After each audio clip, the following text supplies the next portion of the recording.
The ELT Archive from the University of Warwick, the HELE-India Group, the HELE Society, a broader society, and the Warwick HoLLT Research Circle. It brings together a lot of collaborators, researchers who are interested in the history of English language education, both in India and the UK. And we are working together to develop this field, also learn more. This session is a launch pad for such conversations, many more conversations that are going to happen. And we have wonderful speakers who are going to feature in this series, this HELE webinar series.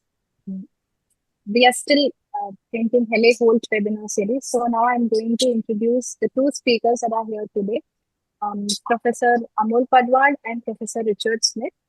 I welcome them to start the conversation with a brief introduction of who they are as part of the context of this webinar series, what they are going to talk to us about, and so on. I welcome you all.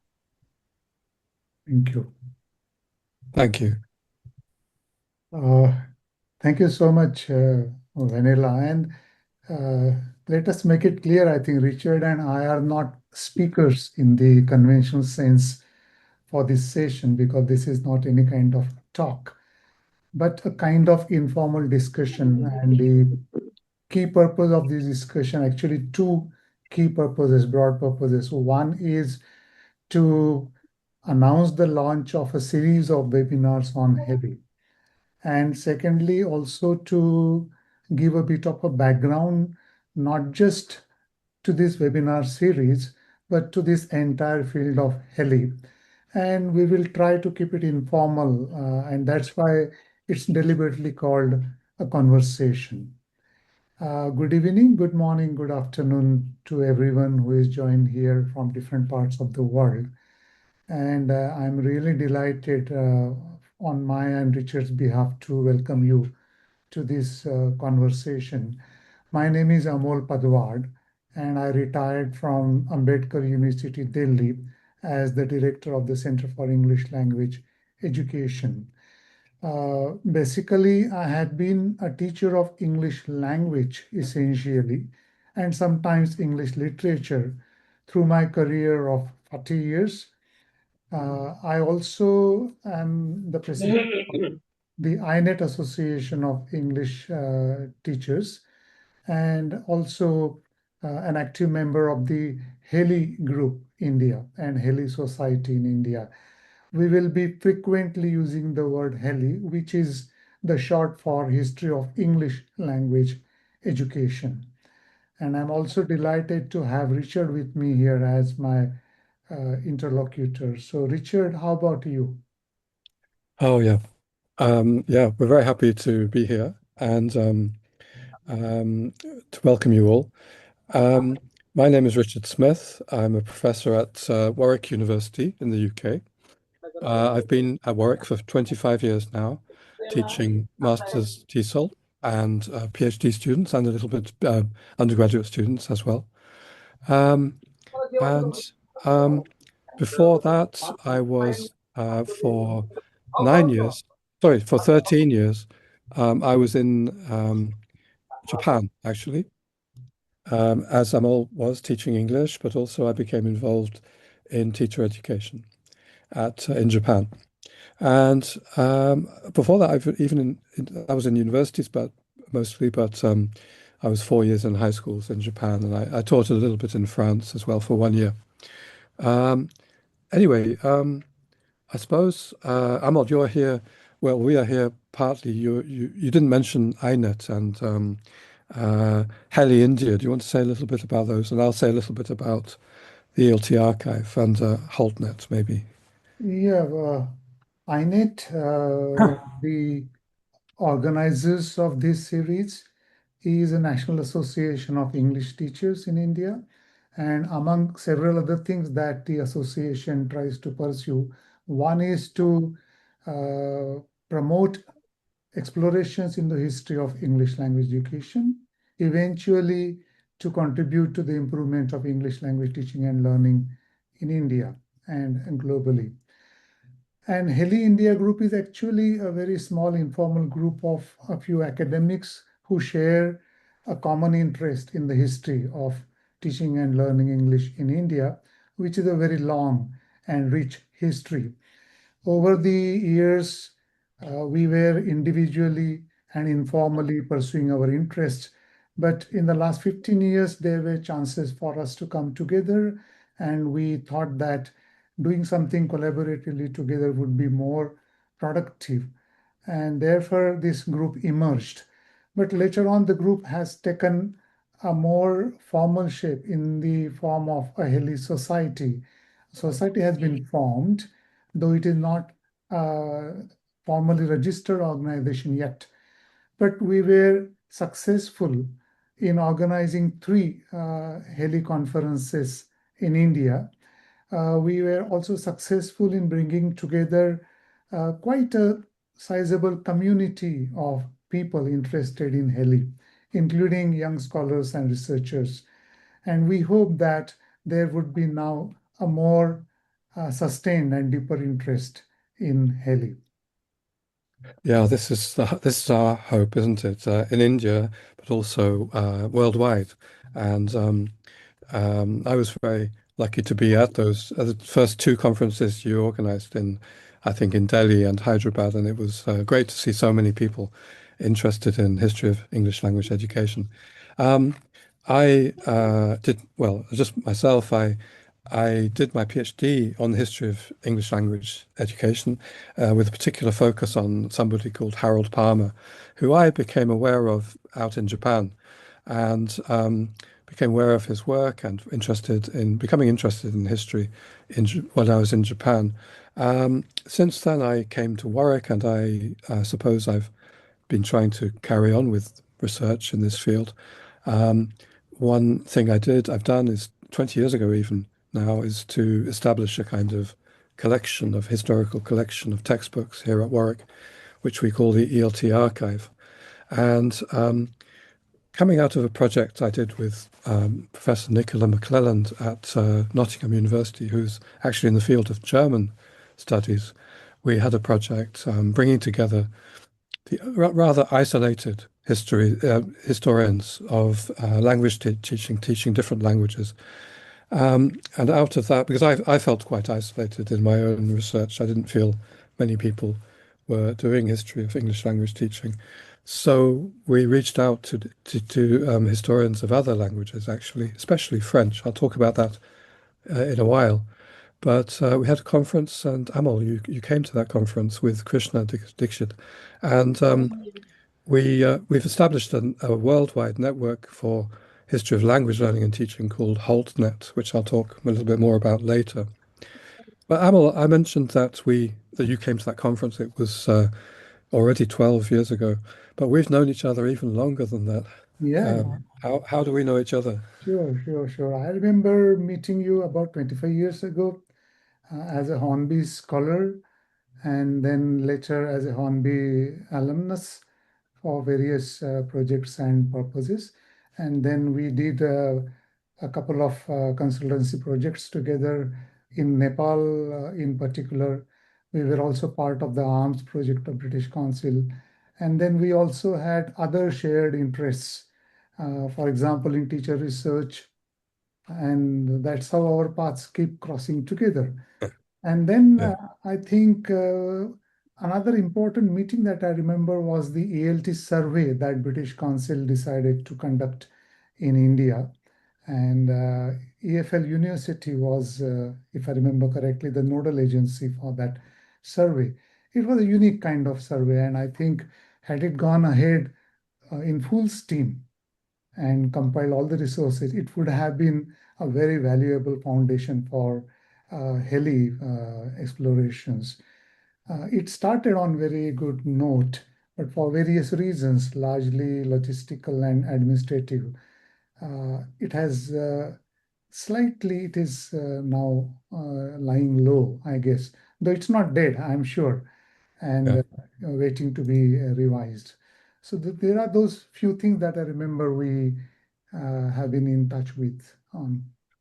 Yeah, it seems we have a lot of shared interest in different areas. And actually, I met Professor Lina Mukhopadhyay the other day at the IATEFL conference, and we were reminiscing about that survey at EFL University.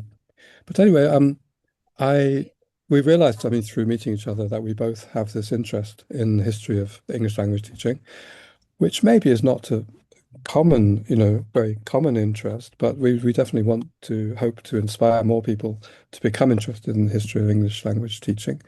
Um, and I mentioned that conference in Nottingham 12 years ago. You came with Krishna and you presented about a little bit of recent history, post-war history of teacher education I think, in India. And we've kept in touch. And as you know, well, Amol mentioned the A.S. Hornby Educational Trust. Uh, Amol was himself a master's scholar at Leeds with the scholarship from the Hornby Trust.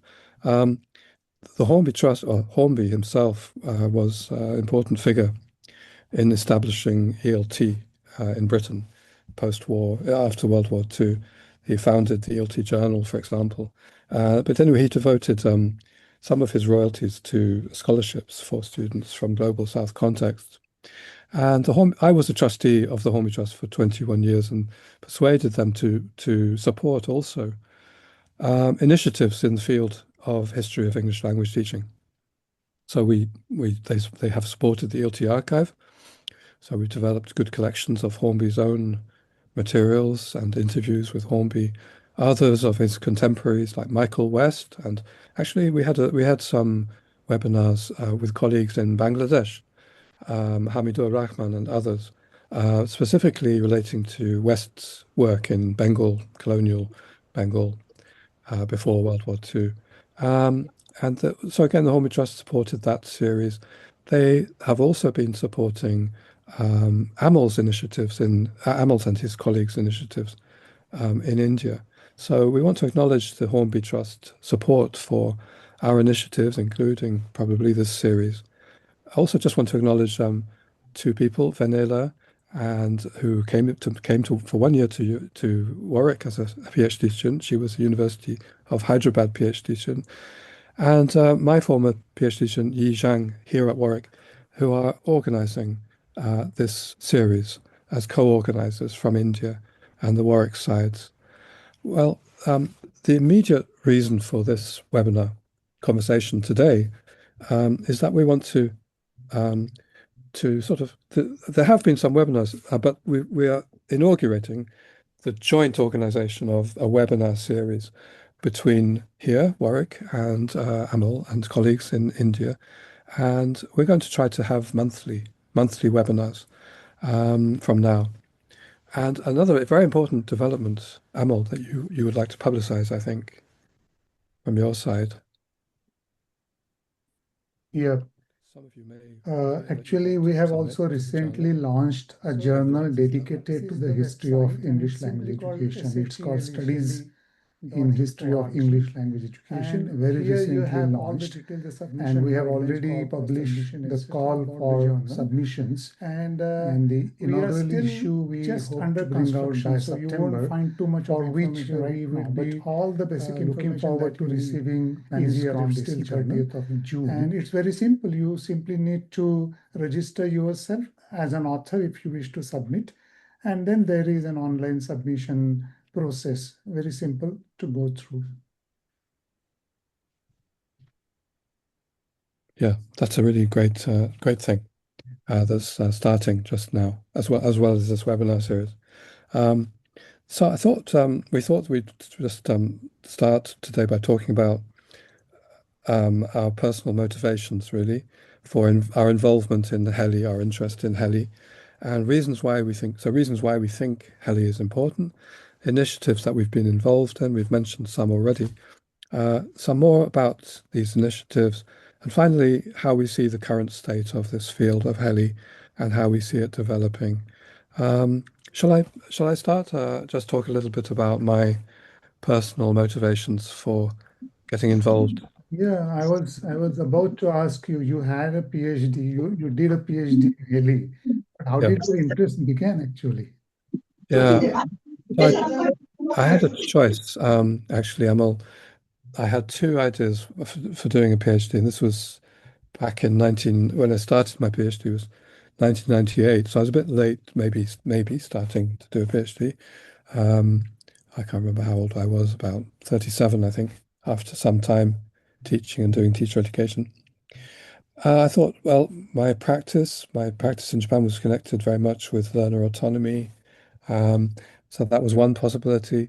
But the other possibility was something I had become slowly more and more interested in especially during my 9 years at a university called Tokyo University of Foreign Studies, in Japan. I started there as a teaching English to very well motivated students, but I started to realize there was a teacher education program for Japanese students who wanted to become Japanese teachers. And I started to think I'd like to get involved in that program if I could offer something. Um, and I went and talked to the professor who was responsible. His name was Wakabayashi Shunsuke, quite well known at that time in Japan, passed away several years ago. Um, and he was not known for his politeness. He was quite well known for his directness and not your stereotype of what a Japanese person might be. Um, he said to me, "Well, you native speaker teachers, this is all in Japanese, I think. You native speaker teachers, you don't really know very much about your own history of English language teaching." He told me, what do you know about Harold E. Palmer, who I later realized had gone to Japan in 1922, had stayed there for 13 years himself as a kind of advisor to the Ministry of Education and had worked very closely actually together with Japanese teachers to try to bring about some reforms in Japanese education. Now, of course, he had some Orientalist preconceptions of what he was, what Japan was like, why he was interested in Japan, as I had before I went there, and some kind of arrogance also, which I also had when I first went to Japan, about how we might change the whole system towards more oral work, more sort of spoken English in the classroom.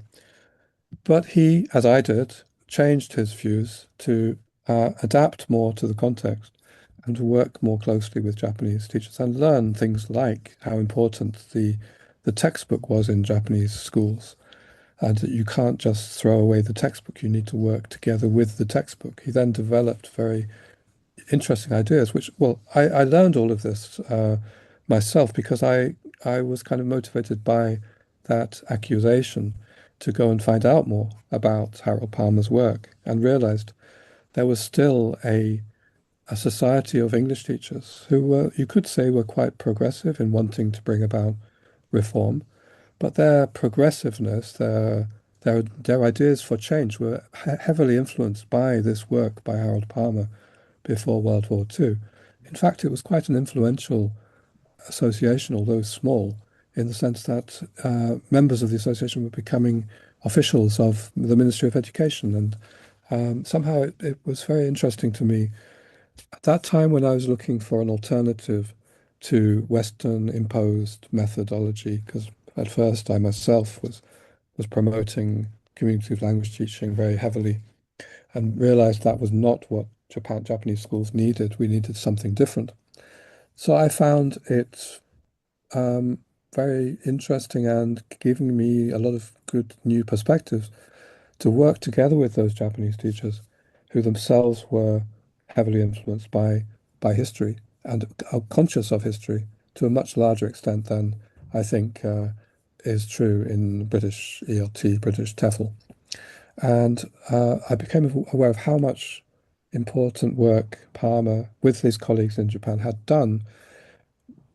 And this is when I began to research it and began to look into Palmer's earlier work in London and this is what I could contribute, because already a lot of Japanese scholars are researching their own history in Japan. This is a difference from Britain. And scholars in Japan are people we can make contact with, I think, in future. And so I became aware that actually Parma was also I became, I think, perhaps more aware than the Japanese scholars were how influential Parma was, not in Japan so much, perhaps, because many things still needed change, but actually in influencing the whole enterprise of British ELT after World War II through A.S. Hornby, who I mentioned earlier, who came back to Britain from Japan. He was in Japan 20 years and brought through many of the ideas that had been worked on together with Palmer and Japanese colleagues, including the ELT Journal. It was originally Hornby's idea based on the bulletin they had had in Japan. So I'll stop there because otherwise I lecture too much.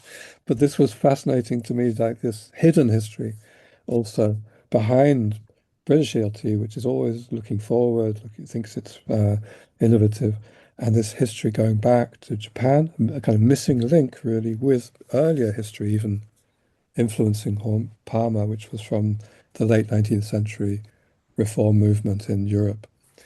So that's how I became interested. I think that was your question, Amol. How about you? Thank you. Well, I did not have any formal training in historical research, nor was it part of my career or my education. It was all, and it still is, purely voluntary and personal interest. But if I think about what triggered that interest, I think, and this I realized much later, I remember as a schoolboy, I found a book in my grandfather's collection of books, a small chest of books. It was a book about learning English, very, very old, 1860s or 70s, I guess. And today it sounds weird, but at that time it was a kind of shock for me. I mean, were people learning English in India so long ago? That was a kind of childish question I had at that time. I thought it was only recently that we boys were made to learn English, and we all hated that subject, by the way. I mean, I loved the language, but hated going to the classroom to learn it. But later, after I became a teacher, what was constantly nagging at me and puzzling me was the utter inefficiency of all our ways and materials and methods to really make an impact on our learners' learning. And Richard, you mentioned Nottingham Conference, the 2014 conference. Actually, that I should say solidified, if I can use that word, solidified our interest. Krishna Dixit, my friend, and I, we were, and there were other friends also collectively bothering about and putting our heads together how we could address our failures in the classroom, if I can use that expression. And when we were trying to look into some background, what we found, to our surprise, was this is a 200-year-old picture. We came across government reports 200 years apart. Every 25, 30 years, 40 years, there would be a report repeating the same story, that in spite of learning English for several years, Indian students were poor in English. They even university entrants couldn't write one grammatical sentence, forget speaking English. And it stretched from 1850s all the way to 2020. And that was a big puzzle. At 2014 conference, we actually tried to trace through various reports historically to see how the story repeats itself. And the big puzzle was, what is wrong with the system? If over 200 years we are doing the same thing unproductively. And that made us curious. One hypothesis that we were working with was, if if India had its own cultural practices and ways of teaching and learning languages, and there was a lot of rationale behind that because India has at least 2000 plus years history of learning foreign languages. Sanskrit, then Persian, Arabic, and then later English. So are we doing something which is culturally alien to us? Are we losing something that was happening in the past and there were lots of insights and lessons to learn from? That is the question which still guides us. And with that curiosity, we decided to, it was a very, very amateur kind of interest until the Nottingham conference. And that conference for us was a very important experience because not only we came across lots of other people seriously exploring history, but also got to see various possible directions and ways and tools which we could ourselves adopt for our own understanding. And that's how it all started. And I'm very happy to say that it has been a very fruitful journey so far. And we have been discovering lots of interesting insights, especially in countries like India, which had been a former colony of those rulers whose mother tongue, native tongue was English. In such a context, teaching and learning English is never just an academic activity.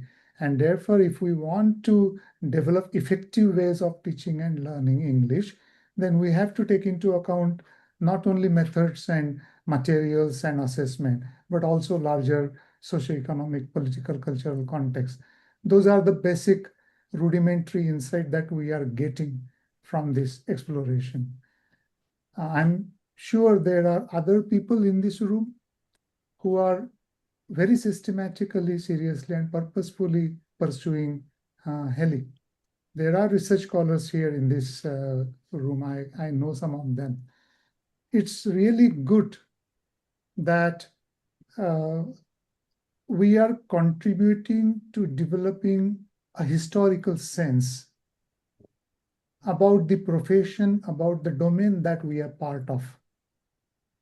My personal impression is in India, Indian ELT or ELE, what we lack terribly is a historical sense or a sense of history. And we hope that the HELE explorations and activities would contribute to developing that sense to some extent. Yes. And both Samuel and I have, I think, emphasized in our own experience the way we came to a realization that there is a history, and it's very interesting how we are within a matrix or within a way of thinking in our field of ELT, English language teaching or applied linguistics, that there is no history, that all we can do is look forward, and we are at the pinnacle. We are the best that there's ever been in these things. So it gives a sense of perspective. It doesn't necessarily give immediate solutions to our classroom problems, but I think we've also conveyed how we both have separately reached a kind of perspective, developed a kind of perspective, which we feel is valuable. We still need to, persuade people that this is true. But we've also, we feel there are lessons to be learned, maybe not in a direct way, but why not? Why don't we look at, for example, past efforts to reform the field? I think we both mentioned that. Why do we not look at those as a possible source of interest? So we've looked at our own motivations and something about why we personally feel research in the field of history of English language teaching, English language education is important. Please do share your own perceptions in the chat. We forgot to say that at the beginning. We probably won't take questions at the end, but we'd be very interested to hear your own comments or questions in the chat as we go along. Shall we talk a little bit more about some of the initiatives, the past initiatives that we've been involved with to promote research? This is what we're doing. We're trying to promote the value, but also promote activity in the field of research into English language education, hoping that you, if you are not involved already, will become interested, become involved.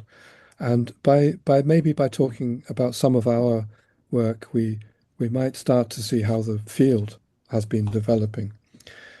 So I'll just talk. I talked a little bit about my own PhD. I ended up doing a study of the whole career, the career of Harold E. Palmer, this person, this British person I was talking about, and his work in Japan, the way it linked back to earlier work in Europe, and the way it linked forward to the development of ELT in Britain, and the way, and of course, that was then exported in many ways after that to different contexts. The whole area of situational language teaching, interacting with teachers in Japan later through different British Council initiatives, etc. So that there are obviously links there um, that we can investigate together. But I was working with, or my supervisor was Tony Howard, who we should mention, APR Howard. Still, his book, his Oxford University Press book called A History of English Language Teaching, is a classic, really, from a European perspective on the field. And second edition was 2004, together with Henry Widdowson, because Howard, my supervisor, felt he had not been involved with ELT. He was retired, and he felt that he wanted somebody to collaborate with. So it's not only updating the 1984 book, it's also adding a whole chapter written by Henry Widdowson at the end about later developments, communicative language teaching developments in particular, task-based language teaching. But there's a nice photograph of Prabhu in there in the second edition, acknowledging his importance in that kind of task-based language teaching world. And I had the chance to edit a certain number of books together with Tony Howard, who passed away 2 years ago now. And these books were kind of reissuing classics of the early years of English language teaching in Europe, and also language teaching in general in Europe from the 19th century. And we wrote some quite substantial introductions to those related to my PhD, but sort of going a little bit further than that. Now, I came to Warwick at the year 2000, and at that time, the British Council with professionals, ELT professionals in Britain, were trying to establish something they were calling the British Institute for English Language Teaching. Now, this was going to be a kind of professional organization. It didn't last for very long, but at that time, the idea was there would be a library at University of Birmingham. And I suggested they should have an archive, they should have a collection, a historical collection, because of course, as people interested doing history of English language teaching, we need to look at archival documents, not just look at what other people have written about history, because we shouldn't trust what they've written. We should look at the original documents and books ourselves. Well, it didn't work out in University of Birmingham, so I thought, well, let's start it here at Warwick. So we started very small with a small collection of books, actually left here by John Spencer. He's a name some of you may know from India, from post-war British Council work in India. And he left these books. Interestingly, he later came back and wanted the books back. And I thought he'd just left them for us. But anyway, that started the collection. And I'm going to share a website with you, because this is what it has become, and it's become a an archive or a historical collection, which we call the ELT Archive. I'm not sure if let me share that. Yes, Great. it's not that. It's not that one. It's this one. So just so that you see this, I'll put the link in the chat a little bit later. But we have a lot of information here about our collection, and this has grown and grown and grown over the last 20 years. You can see photographs. That's Harold Palmer, photograph of him.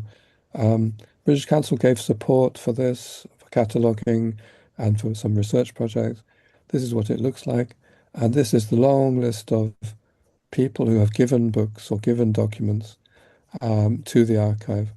And so we need to look after this, because so many people have trusted us with books that they had or documents that they had it's here for anybody, any of you wishing to consult it. It's a lot of shelves, and we're always trying to catalogue with Hornby Trust support.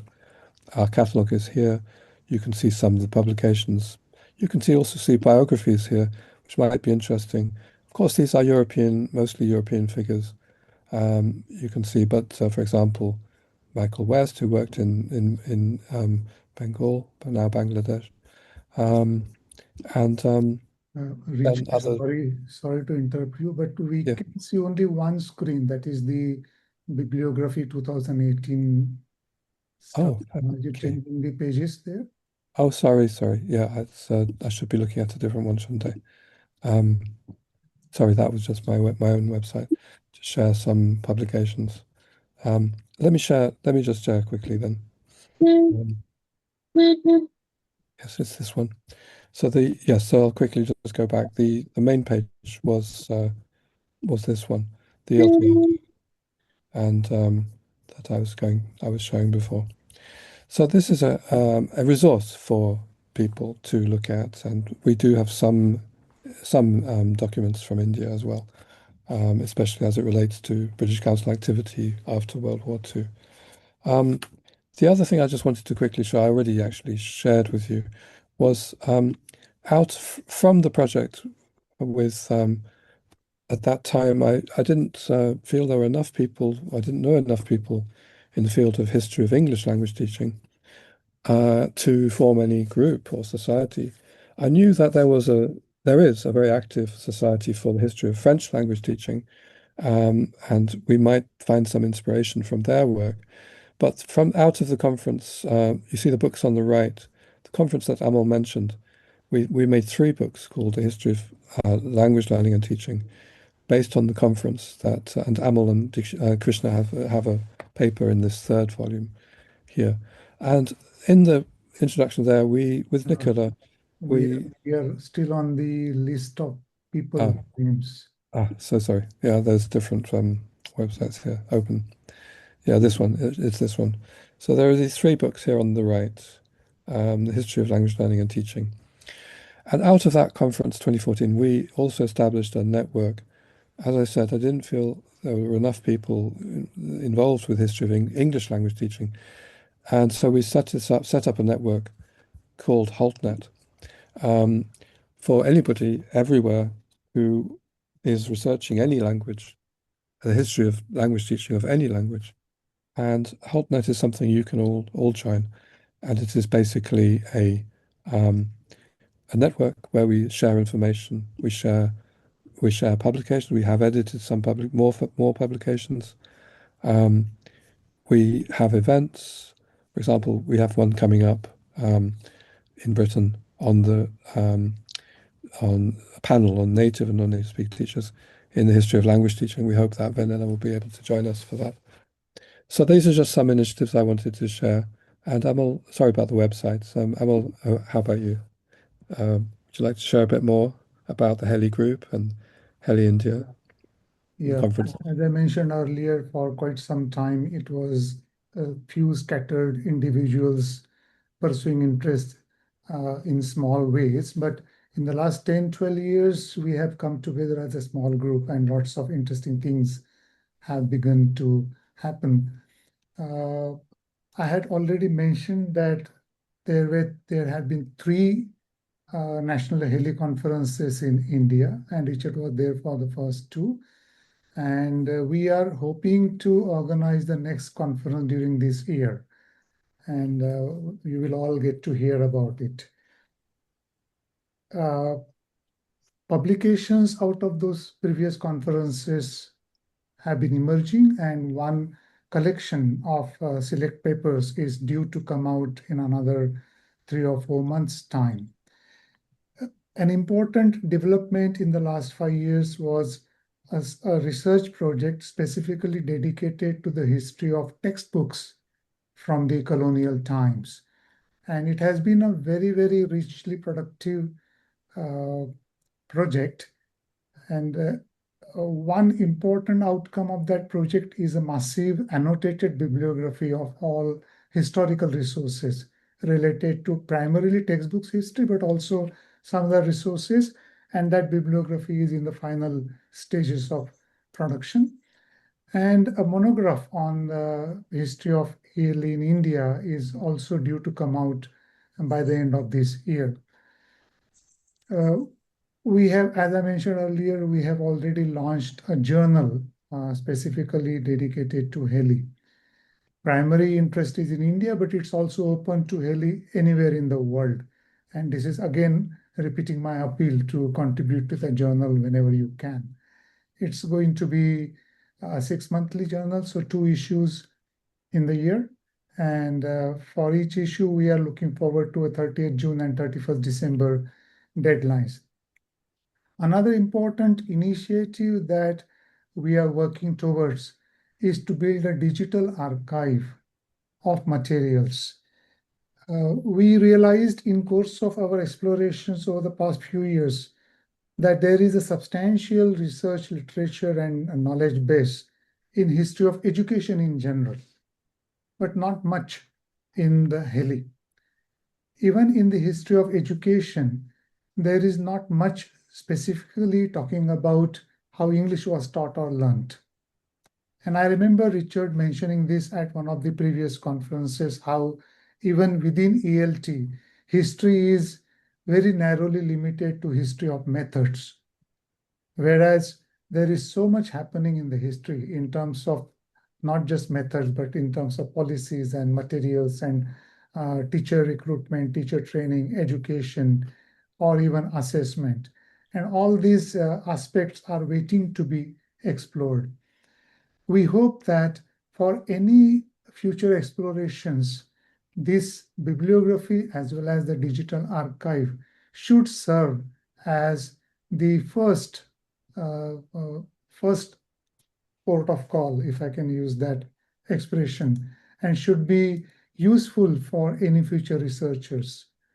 I also take this opportunity to make an open appeal to you all, and also to pass this appeal on to others who you may know, to let us know if there is any kind of English language teaching learning resource in your possession, in your personal collection, like the books I had from my grandfather's chest of books, or someone in your knowledge has that collection. Do let us know. The original resource stays with you, but we will digitize it at our own cost. And it goes into that digital archive, which we are going to keep open access and publicly available, because we believe that this kind of resource should be available to everyone. So do get in touch with us. And in the end, we are going to share a couple of emails on which you can contact. And finally, I mentioned the HELE Society. It's a group of academics. HELE Society was formed 2 years ago, and it is now trying to establish itself as a very robust kind of network of people who are interested in HELE. But we also are interested in developing international networks. Richard already mentioned that there are very serious and quite active HELE groups in some other parts of the world. And also people and communities interested in teaching and learning of languages in general. I believe, actually, we all believe in HELE Society in India, that there is so much to learn from each other. There is so much to exchange with each other. So we hope that people from other countries, communities from other countries, we will be able to establish contacts with and share and exchange our ideas and resources. So these are some of the activities that we have undertaken in the past. Lots of them have been going on. There is also another series of webinars happening within India with very localized kind of Indian interest, and some research capacity building workshops. We have already organized a couple, and some more are happening. And Professor Parimala Rao from JNU is in this room, very much in this room. And we should acknowledge her very special contribution because we, most of us, the HELE-India Group, the small informal community, most of us not trained in historical research, though we come with a lot of understanding and skills in ELT. And when we came in contact with Professor Parimala Rao, she opened to us what historical research means. She conducted a couple of workshops uh, in history, historical research in general, and especially in archival research. And she has promised to do more for all those PhD scholars who have chosen some aspect of history for their PhD studies. So these are some of the things that we also are organizing at the moment. So I think there's great momentum in India at the moment, and I think you're doing really great things, which are inspiring us, to to do things a bit more. For example, you mentioned Amol mentioned digitalization, and I would like to say that just to say that we are trying to put online with our limited capacities, actually. Because what's great in India is I think you have a relatively large group who are supporting one another, and most places in the world still have relatively small groups. And I think maybe this is maybe just to share that on the ELT Archive website, you will be able to find a place called resources. You'll be able to see, and I've put the link into the chat. You'll be able to see that we have started to put some material online, specifically in relation to India, actually, but also in relation to China, because we have a number of Chinese PhD students here who have become interested recently, and we have started this Warwick HoLLT research circle meetings where we have monthly meetings, and you will be in this webinar series. You will be hearing from some of our Warwick PhD students and researchers coming up. Shi Li, for example, who has done her PhD on the history of missionary English education in China, in the 19th century. Simon Danton, who is currently doing a PhD on Soviet era English language teaching, and you'll be able to hear from them. I think this idea of having research methods workshops is very good. You've said you talked about we are all amateurs historians. Well, Parimala Rao is not, but we have not had a particular.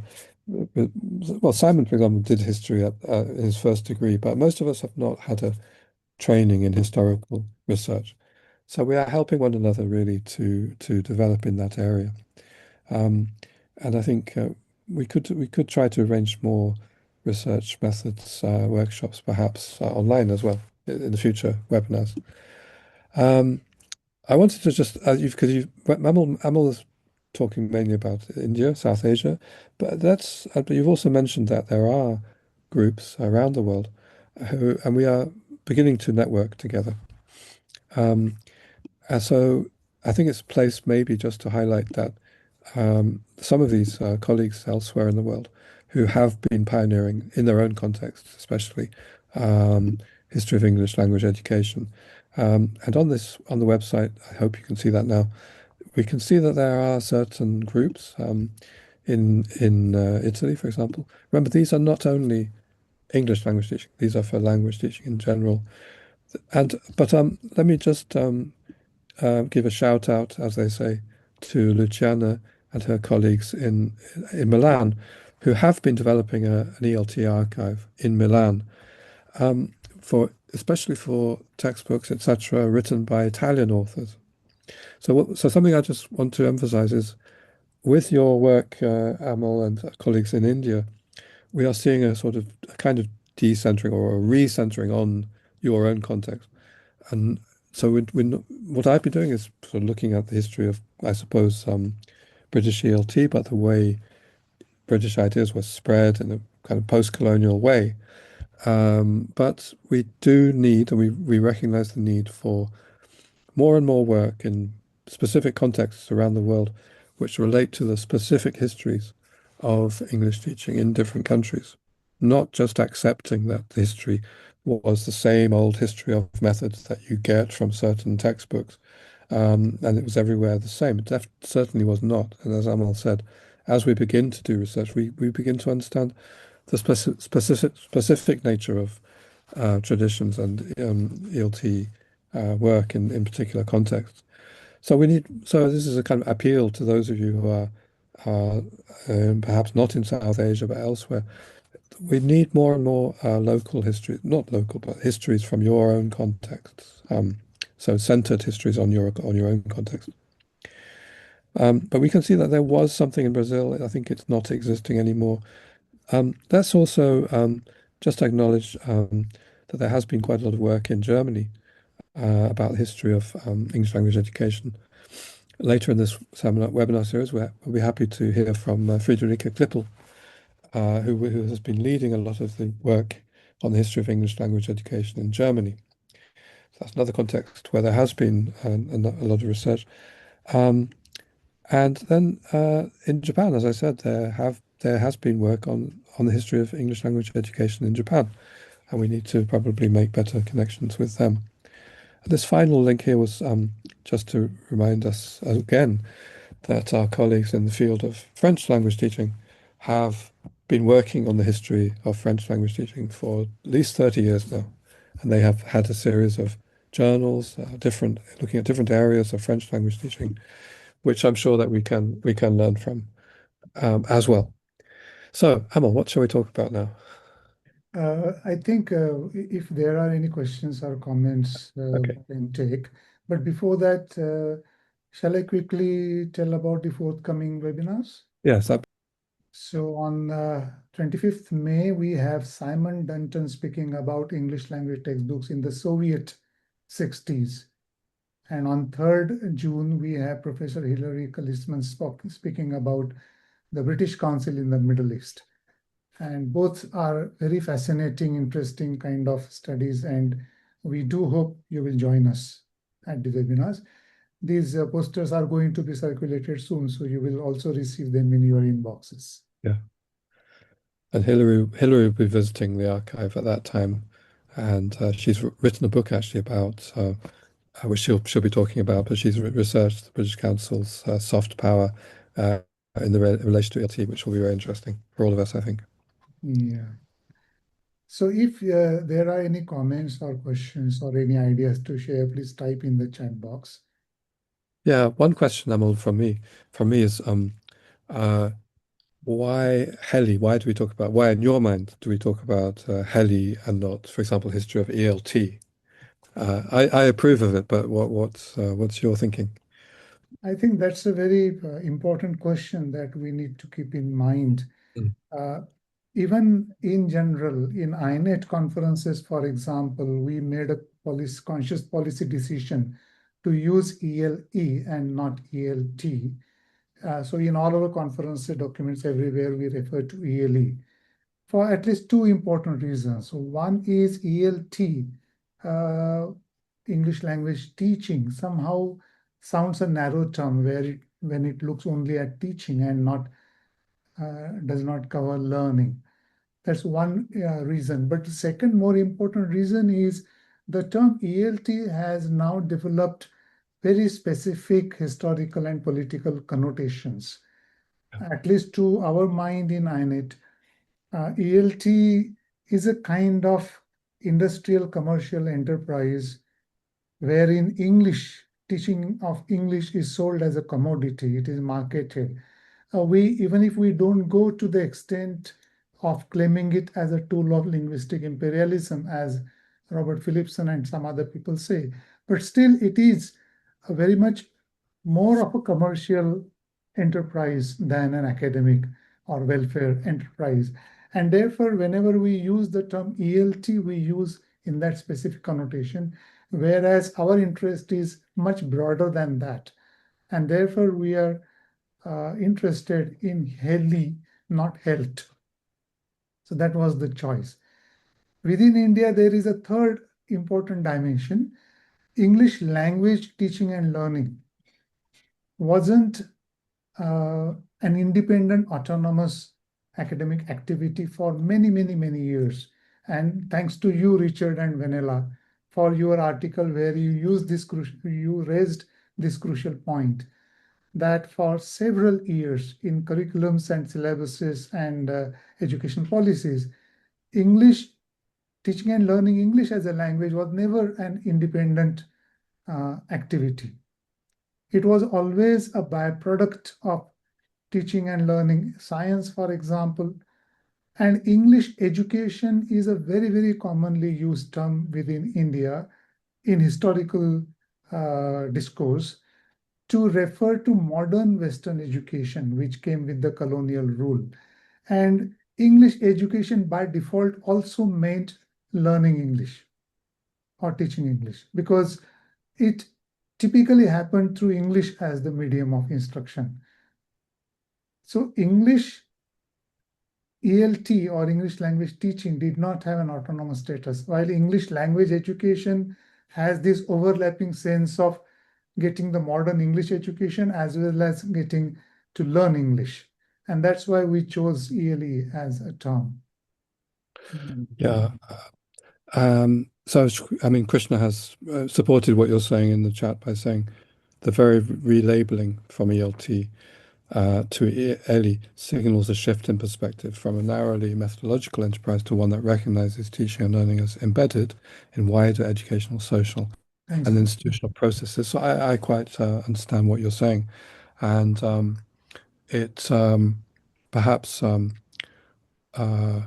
opens up the field more to various contexts, various perspectives, and broadens it from a focus on methods sort of in the kind of narrow, let's say, scientific or sometimes pseudo-scientific sense to all of these different other levels, other aspects of English language education that you've highlighted, and it's an umbrella for which we can be inclusive of many different approaches, different contexts, and yeah. I mean, somebody asked earlier, what was the field? What was the state of the field before? I think it's Prithviraj Thakur said, could you elaborate on what the previous status of historical explorations in ELT or ELE was like when you began your PhD? Well, if we think of ELE, I know there is research. There has been research in Japan. There was research going on in Germany. There is and has been research going on in Germany, very much in separation. So, I mean, we could say that the research in Germany is a kind of HELE because it's looking at English, especially in the school system, in the German traditions of language education, and same in Japan. You know, in fact, they actually talk about English studies, the history of English studies. That's the name of one of these associations. So the way also you're broadening it to include English medium instruction, what we might call English medium instruction, is very appropriate in the Indian context. So the question is, what was the state? Well, there has been research which we may not even know about, in different contexts because it's often written in the language of a particular country. So part of what we need to do is discover the research that maybe historians in particular countries have engaged in, if not English language educationalists. But in general, in the sort of American British publications, very narrow. Oh, well, I have to make an exception for my supervisor, APR Howard. I wouldn't say it was narrowly focused on methodology, but it was certainly had a strong focus on. You said, Amol, commercial. ELT seems like a commercial enterprise, and certainly there is a lot of commercialism involved. But it's also a political enterprise, but also an academic enterprise. So, what I would say about Tony Howart's book is it's strongly emphasizing connections between, yes, European, British ideas, perhaps, especially American ideas of how to teach English in terms of methods, etc. Not just methods, but not going very far into sort of social context or political context. But it's very strongly about the connection between ELT and applied linguistics. So, but in itself, that could be seen as a Western invention, an American, UK, French sort of invention. How it is, of course, internationalizing itself, but this academic side as well, I think, is something that we see very strong sort of industry of academic work, academic research as well, and still in the very um, yes, I mean we could say Western-centric, ethnocentric kind of view of how history was. If we put that to one side and realize that should be provincialized, that should be seen as uh, a particular paradigm or a particular way of seeing things, there is so much that we can then research, isn't there, from other perspectives around the world. And that come back to the point that we need to have much more. If we want to decolonize, or if you want to decolonize, I think we need to look at, well, what went on in particular contexts and what is valuable in particular contexts from an, Southern epistemology's perspective. Such a wonderful um, part that I have learned myself where it had all started, and it was a nice thing for us to also survey a lot of other work that is happening across the globe. I also welcome other conversations and hopefully like other email addresses and contacts could be shared at the end of the session. Um, hopefully, I'm just wondering if possibly some resource bank or a shared archive could emerge from you know these conversations in the longer run. So this has been a wonderful platform for this exchange, and maybe now post the email addresses. All right, then. So, on behalf of AINET, HELE-India Group, HELE Society, the ELT Archive, and Warwick University, we thank you all for being here with us and listening to our conversation.